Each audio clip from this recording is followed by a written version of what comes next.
It was a busy day at the Capitol for lawmakers and for law enforcement community members who testified for and against various bills today. Law enforcement opposed a bill that would give death row inmates a new day in court. That bill passed the Senate Public Safety Committee anyway. Two other bills that law enforcement supported failed to pass today. Julie Watts has details on one of the bills prompted by our reporting. Trials are public, sentences are public, but the credits earned to shorten those sentences are not. Should victims have a right to know what a felon did to earn early release credits and when they'll be released early? Those are the questions at the heart of this legislation, and former inmates we spoke with say yes. I'm speaking as a prisoner now. I think the victims have the rights to know that. I wanted them to know everything. Every former felon we interviewed shared a similar sentiment, that victims should have the right to know what they did to rehabilitate and earn early release. They're the ones that really need to know, right?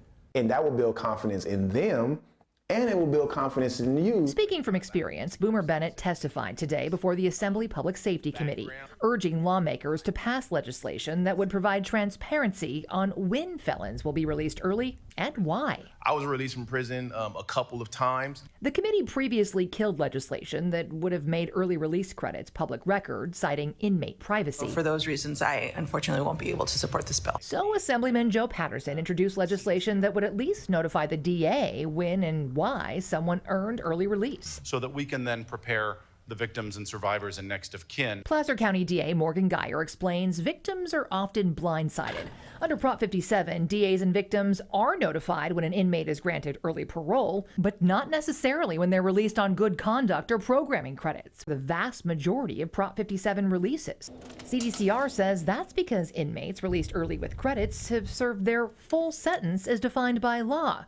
That includes former inmates like Eric Abril, rearrested in Roseville last week for allegedly shooting an officer and killing a hostage at a busy park, or Troy Davis, rearrested for allegedly killing Kate Tibbetts and her dogs, or the man who allegedly killed a Selma police officer, or Sacramento mass shooting suspect Smiley Martin, who was first denied parole under Prop 57 due to his risk of violence and criminal activity, only to be released anyway with credits months later.